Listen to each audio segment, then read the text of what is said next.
इस वीडियो में हम देखेंगे कि नीट 2026 में कौन से क्वेश्चंस आए थे फ्रॉम दी चैप्टर बायोमोलिक्यूल्स और उसके डिटेल्ड सोल्यूशन को भी देखेंगे। तो स्टार्ट करते हैं हमारे पहले क्वेश्चन से। सबसे पहले पूछ रहा है कि alpha helix is found in which level of protein structure. हमें पता है कि हमारे प्रोटीन स्ट्रक्चर के 4 लेवल्स होते हैं। सबसे पहले होता है प्राइमरी, जिसे हम ऐसे भी डिनोट करते हैं। दूसरा होता है सेकेंडरी, फिर होता है टर्शियरी और फिर होता है क्वाटरनरी। इसमें से जो प्राइमरी वाला होता है उसमें सिर्फ अमीनो एसिड्स लगे हुए होते हैं आपस में, और इनके बीच में कौन सी बॉन्ड होती है? पेप्टाइड बॉन्ड, जिसे CONH बॉन्ड भी बोलते हैं। फिर जैसे ही इसके बीच में हाइड्रोजन बॉन्ड भी आ जाते हैं, इसमें कुछ थोड़ा सा फोल्डिंग वोल्डिंग होता है और यहाँ पर हाइड्रोजन बॉन्ड भी इंक्लूड हो जाते हैं, तब हम इसे कहते हैं सेकेंडरी स्ट्रक्चर। और इसमें आ जाते हैं अल्फा हेलिक्स और बीटा प्लीटेड शीट स्ट्रक्चर। देखो यहाँ पर लिखा हुआ है कि यहाँ पर हाइड्रोजन बॉन्डिंग भी इंक्लूड हो जाती है between CO and NH groups of the peptide bond. अब यहाँ पर आपसे क्या पूछा है कि अल्फा हेलिक्स कौन से लेवल का है, तो इसका करेक्ट आंसर क्या हो जाएगा? Option number A, secondary structure. Next question में जाते हैं। यहां पर बोल रहा है identify the correct statements about biomolecules. सबसे पहला स्टेटमेंट है lipids are generally water soluble. देखो लिपिड्स किससे बना होता है? फैटी एसिड से और एक ग्लिसरॉल से, या फिर ये कोई भी अल्कोहल ग्रुप हो सकता है। ये अल्कोहल ग्रुप पर लगे होते हैं अलग अलग फैटी एसिड, तो ये मिलकर के बनाते हैं लिपिड्स को। अब फैटी एसिड क्या होते हैं? फैटी एसिड्स तो अल्टीमेटली फैट्स ही होते हैं। तो ये जो फैट्स है ये कैसे वाटर सॉल्युबल होंगे? नहीं होंगे, तो पहला स्टेटमेंट कैसा हो जाएगा? गलत हो जाएगा। नेक्स्ट बोला है प्रोटीन्स आर पॉलीपेप्टाइड्स। देखो अभी अभी हम देख कर आए हैं कि जो प्रोटीन्स होती है वो पॉलीपेप्टाइड्स होती है। अभी अभी हमने देखा है। एक और स्टेटमेंट देखते हैं जो जरूरी है देखना। यहाँ पर लिखा है कि पॉलीपेप्टाइड किसको बोलेंगे हम? जिसमें 10, when the number of such amino acids is more than 10, then the products are called polypeptides। तो अगर आपके 10 से ज्यादा अमीनो एसिड आ रहे हैं तो उसे बोलेंगे पॉलीपेप्टाइड। और अगर आपके पॉलीपेप्टाइड में 100 से ज्यादा अमीनो एसिड्स है, more than 100 amino acid residues, तो इसे हम बोलेंगे प्रोटीन। अमीनो एसिड रेसिड्यूज क्या होते हैं? ये तो हो गए हमारे फ्री अमीनो एसिड्स। जब हम इन्हें आपस में जोड़ देंगे, एक पॉलीपेप्टाइड चेन बना देंगे या एक प्रोटीन बना देंगे, अब इन अमीनो एसिड्स को हम क्या बोलेंगे? अमीनो एसिड के रेसिड्यूज। ठीक है, तो यहाँ पर जो लिखा हुआ है कि a polypeptide with more than 100 amino acid residues is called a protein. तो यहाँ पर जो स्टेटमेंट लिखी हुई है ये हो गई है करेक्ट। लेकिन आपको एक और चीज पर ध्यान देना है। यहाँ पर आपसे बोल रहा है कि ये जो इंसुलिन होता है इसमें तो 51 अमीनो एसिड्स ही होते हैं, फिर इसे प्रोटीन क्यों कहते हैं? क्योंकि ये जो इंसुलिन है भले ही इसमें 51 अमीनो एसिड्स है, लेकिन इसने इतने अच्छे से खुद का कन्फर्मेशन रखा है, मतलब ये इतना अच्छा इसका स्ट्रक्चर है, वेल डिफाइंड स्ट्रक्चर है कि इसे प्रोटीन का दर्जा देना पड़ा। ऑल्दो इसमें कितने हैं? 51 अमीनो एसिड है। लेकिन अभी अभी हमने देखा कि जिस पॉलीपेप्टाइड में 100 से ज्यादा अमीनो एसिड होंगे सिर्फ वही प्रोटीन कहलाएगा। फिर अगली लाइन में लिखा है कि इंसुलिन में 51 अमीनो एसिड होते हैं, फिर भी हम इसे प्रोटीन बोलते हैं। वो इसलिए बोलते हैं क्योंकि इनका एक वेल डिफाइंड कॉन्फर्मेशन होता है। ठीक है, इस चीज का ध्यान रखना। तो ये स्टेटमेंट गलत है, ये स्टेटमेंट सही है। उसके बाद लिखा है polysaccharides are long chains of sugars. ये बात भी बिल्कुल करेक्ट है। देखो शुगर्स, पॉलीसैकेराइड्स क्या होती है? पॉलीसैकेराइड्स होते हैं कार्बोहाइड्रेट्स। ठीक है, कार्बोहाइड्रेट्स होती है पॉलीसैकेराइड्स। तो ये कार्बोहाइड्रेट्स क्या होती है? बहुत बेसिक एग्जांपल्स, सुक्रोज हो गया, हमारा ग्लूकोज हो गया, स्टार्च हो गया।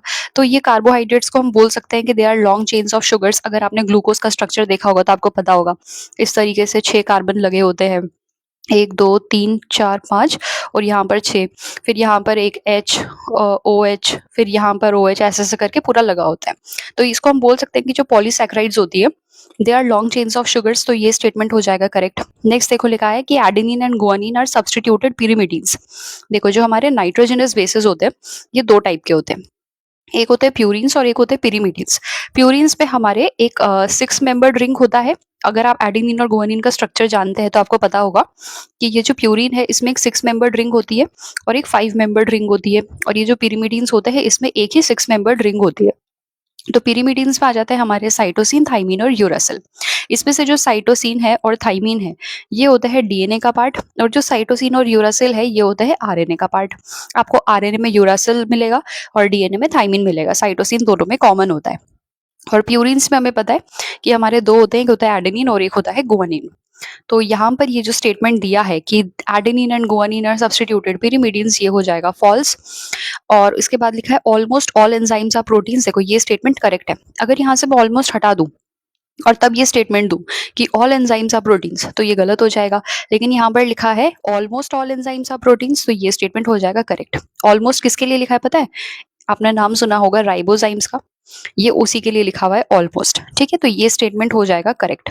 तो यहाँ पर ये गलत है, ये करेक्ट है, ये करेक्ट है, ये गलत है। तो देखो कौन से ऑप्शन सही हो रहे हैं आपके, बी, सी एंड ई। ये रहा ऑप्शन नंबर बी करेक्ट है। आप इसे ऑप्शन एलिमिनेशन से भी कर सकते थे। जैसे जब आपका ए गलत हुआ तो आपने इसको काट दिया, फिर आपका जब बी सही हुआ तो आपने इसको काट दिया क्योंकि इसमें बी नहीं है, फिर आपने देखा कि आपका सी करेक्ट है तो आपने इसको काट दिया और इसको चुन लिया, हो गया आपका आंसर। चलो मूव करते हैं हमारे नेक्स्ट क्वेश्चन पे। अगला क्वेश्चन बोल रहा है which of the following statements are correct regarding amino acid. तो अगर आपको अमीनो एसिड के स्ट्रक्चर के बारे में पता होगा तो आप इस क्वेश्चन को आराम से सॉल्व कर सकते हैं। देखो सबसे पहला स्टेटमेंट लिखा है दे आर सब्स्टिट्यूटेड मीथेन्स। मीथेन्स क्या होता है, मीथेन होता है CH4। इसके कार्बन के 4 हाथ हो गए और चारों के पास क्या जुड़ा हुआ है, एक हाइड्रोजन। अब अगर आपको पता है कि एक अमीनो एसिड का बेसिक स्ट्रक्चर कैसा होता है, ये बीच में हो गई एक कार्बन, यहाँ पर लग गया हाइड्रोजन, यहाँ पर हो गया COOH कार्बोक्सिल एंड, और ये हो गया इसका अमीनो एंड, और यहाँ पर लगी होती है कोई साइड चेन जो डिटरमाइन करती है कि आपका ये कौन सा अमीनो एसिड फॉर्म करेगा। तो अगर मैं इसे मीथेन के स्ट्रक्चर के साथ कंपेयर करूं तो मेरे को बहुत सारा सिमिलैरिटी दिख रहा है यहाँ पर। ये देखो ये कार्बन, ये कार्बन, ये हाइड्रोजन, ये हाइड्रोजन, उसके बाद इन तीनों हाइड्रोजन को रिप्लेस करके यहाँ पर क्या लगा दिए, अलग अलग ग्रुप्स लगा दिए। तो मैं बोल सकती हूँ कि जो अमीनो एसिड्स होते हैं दे आर सब्स्टिट्यूटेड मीथेन्स। तो ये स्टेटमेंट हो जाएगा करेक्ट। तो आप इसको और इसको काट दो। अगला आता है serine is an aromatic amino acid. देखो वैसे तो हमें याद है कि एरोमेटिक अमीनो एसिड क्या होते हैं, एक होता है ट्रिप्टोफैन, एक होता है टाइरोसिन और एक होता है फिनाइल एलानिन। ये तीन होते हैं हमारे एरोमेटिक अमीनो एसिड्स। अब एक बार सेरीन के स्ट्रक्चर को देख लेते हैं। ये रहा सेरीन का स्ट्रक्चर। यहाँ पर देखो ये वाला जो पार्ट है ये तो कॉमन है हर अमीनो एसिड के लिए, और इसके साइड चेन में क्या लगा हुआ है, CH2OH। क्या आपको इसमें कोई भी एरोमेटिसिटी की प्रॉपर्टी दिख रही है, नहीं है। तो ये कहाँ से एरोमेटिक होगा, तो ये स्टेटमेंट कैसा हो जाएगा, गलत हो जाएगा। ये हो गया गलत। अगला बोल रहा है valine is a neutral amino acid. देखो हम अमीनो एसिड के चार्ज को कैसे डिसाइड करते हैं, ये है वैलिन का स्ट्रक्चर। यहाँ पर है ये वाला पार्ट जो हर अमीनो एसिड में मिलेगा, जो basic structure of amino acid है। ये जो ब्लैक वाला है ये है इसका साइड चेन। तो यहाँ पर देखो, यहाँ पर एक कार्बन लगा है, यहाँ पर हाइड्रोजन है, यहाँ पर CH3 है, यहाँ पर CH2 है। जब ये पीएच पर जाएगा, सपोज सबसे पहले ये जाएगा pH 7 पे मान लेते हैं क्योंकि हमारे बॉडी का pH है 7। तो हम मान के चलते हैं कि ये pH 7 में है ये अमीनो एसिड। तो यहाँ पे क्या होगा, ये H निकल जाएगा, यानी कि इस वाले कार्बोक्सिल ग्रुप का क्या हो जाएगा, डीप्रोटोनेशन, क्योंकि इसका प्रोटॉन निकल गया, प्रोटॉन यानी कि H+। तो COOH का प्रोटॉन निकल गया तो ये हो गया डीप्रोटोनेशन, इस पे आ गया एक माइनस चार्ज। लेकिन ये कब अपना ये हाइड्रोजन अपना कब छोड़ेगा, जब इसका जो पीएच है वो 9 से ज्यादा होगा, लेकिन यहाँ पर कितना है, पीएच 7 है।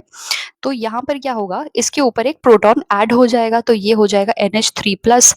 यानी कि यहाँ पर क्या हो गया है, प्रोटोनेशन। यहाँ पर हुआ है डीप्रोटोनेशन इस वाले पे, और इसका हुआ है प्रोटोनेशन। तो एक माइनस चार्ज एक प्लस चार्ज कट गए दोनों, कैसा हो गया, न्यूट्रल हो गया। अब इसके साइड चेन को देखो, क्या आपको देखकर लग रहा है कि ये कभी भी प्रोटॉन लेंगे या देंगे तो ये कोई चार्ज आएगा, इस पे नहीं आएगा। तो वैलिन कैसा हो गया, एक न्यूट्रल अमीनो एसिड हो गया, राइट। तो ये स्टेटमेंट कैसा हो गया, करेक्ट हो गया। अगला स्टेटमेंट देखो, लिखा है lysine is an acidic amino acid. नहीं नहीं नहीं, हमें पता है कि लाइसिन हो गया हमारा, आर्जिनिन हो गया, ये सारे होते हैं basic amino acids. Basic amino acid मतलब क्या, कि इस पे एक प्लस चार्ज लगा होता है। अब देखते हैं कि कैसे होता है। लाइसिन के स्ट्रक्चर को देखो, ये हो गया वो वाला पार्ट जो हर एक अमीनो एसिड में मिलेगा, और ये ब्लैक वाला है इसका साइड चेन। अब यहाँ पर देखोगे साइड चेन में यहाँ पर लगा हुआ है 1 2 3 4 कार्बन, और लास्ट वाले कार्बन पे देखो एक NH2 ग्रुप लगा है। तो जैसे अगर हम pH 7 की बात करते हैं तो pH 7 पर क्या होगा, इसका ये हाइड्रोजन निकल जाएगा, तो ये CO-, इस पे प्लस आ गया। लेकिन देखो यहाँ पर भी तो एक NH2 है, तो pH 7 पर इस पे भी एक प्रोटॉन आएगा, तो ये प्लस और ये माइनस ये तो एक दूसरे को कैंसिल करके 0 हो गए थे। लेकिन इसका जो साइड चेन है लाइसिन का, यहाँ पर एक और NH2 ग्रुप था जिसने प्रोटॉन एक्सेप्ट किया। अब इसने प्रोटॉन एक्सेप्ट किया तो इस पे क्या आ गया, एक +1 की चार्ज आ गई। जैसे ही इस पे +1 की चार्ज आ गई, ये कैसा हो गया, ये हो गया बेसिक अमीनो एसिड, या फिर प्लस वाले चार्ज का अमीनो एसिड, ठीक है। तो अगर माइनस होता तो इसे हम बोलते हैं एसिडिक, लेकिन लाइसिन पे हमने देखा कैसा चार्ज है, +1 का, तो ये एसिडिक तो नहीं है, ये बेसिक है। ये स्टेटमेंट हो जाएगा गलत। अब ये करेक्ट है, ये गलत है, ये करेक्ट है, ये गलत है। कौन से सही है, A और C। Option number C is the correct option, ठीक है। अब अगला देखते हैं, match list 1 with list 2। Trypsin, trypsin क्या होता है? एक एंजाइम होता है। कैसा एंजाइम होता है? जो हमारे डाइटरी प्रोटीन्स, जो भी प्रोटीन हमने हमारे खाने से लिया है, जिसमें लाइसिन होगा, आर्जिनिन होगा। प्रोटीन क्या होता है? प्रोटीन होते हैं बहुत सारे अमीनो एसिड से बने हुए। इन अमीनो एसिड में मान लो कोई सा हो गया लाइसिन, कोई सा हो गया आर्जिनिन, तो उसको कौन काटेगा? उसको कौन तोड़ेगा छोटे छोटे टुकड़ों में? जब तक तोड़ोगे नहीं तब तक वो डाइजेस्ट नहीं होगा, उससे एनर्जी कैसे लोगे? तो ये जो क्लीव करने का काम है डाइटरी प्रोटीन्स को, वो होता है ट्रिप्सिन का। बनता कहाँ पर? ये पैनक्रियास में एक इनएक्टिव फॉर्म में, दैट इज ट्रिप्सिनोजन। और फिर ये स्मॉल इंटेस्टाइन में जाकर के एक्टिवेट होता है और वहां पर जो डाइटरी प्रोटीन्स होती है उसको क्लीव करता है एंजाइमेटिकली, ठीक है। तो ट्रिप्सिनोजन क्या हो गया? ट्रिप्सिन क्या हो गया? ये हो गया हमारा एंजाइम, ए का 3। तो इसको और इसको तो काट दो। अगला देखो मॉर्फिन, मॉर्फिन क्या होता है? एक ड्रग होता है, एक सेकेंडरी मेटाबोलाइट होता है। और ये सेकेंडरी मेटाबोलाइट का कौन सा वाला क्लास में आता है? That is alkaloid. तो बी का क्या हो जाएगा? 4। तो बी का 4 होते ही आपका ऑप्शन आ जाता है ये। फिर कौन कैनावेलिन ए, चलो इसके बारे में मैं थोड़ा सा बता देती हूँ।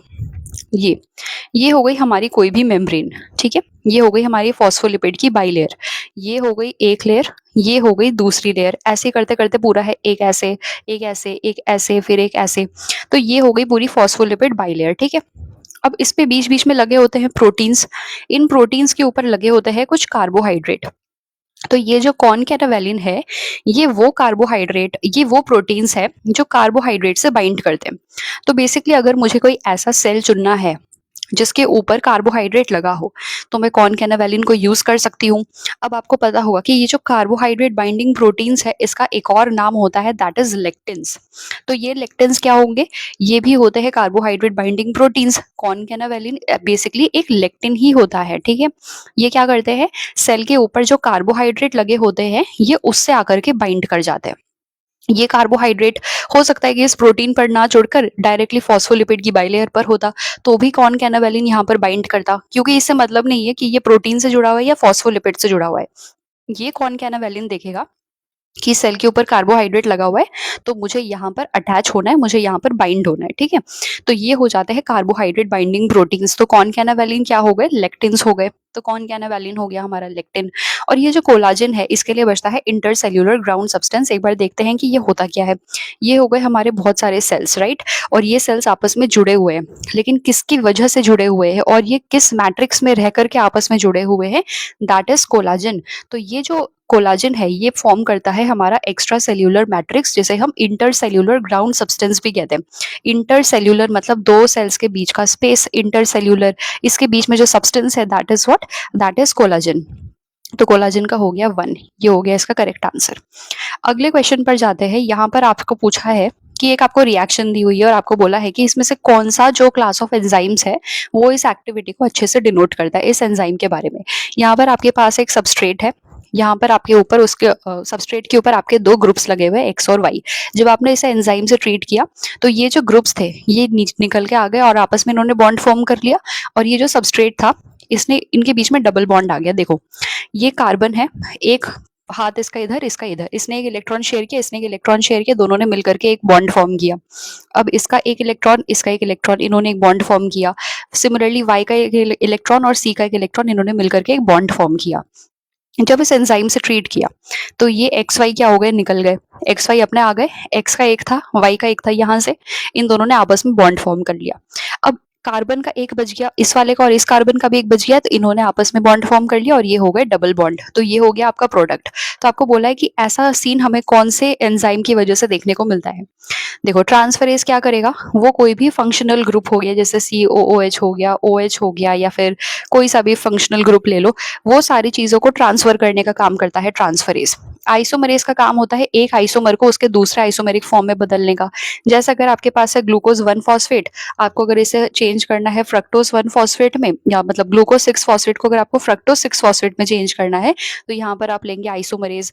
लाइगेज का आपको पता ही है कि यहाँ पर ATP की जरूरत होगी और ये काम करेगा। तो चिपकाने का काम करेगा। बेसिकली ये ट्रांसफर का काम तो इस तरीके से तो नहीं करेगा कि ये बॉन्ड्स आपस में, ये जो फंक्शनल ग्रुप है इन्होंने आपस में बॉन्डिंग कर ली और प्रोडक्ट के बीच में डबल बॉन्ड ले आए।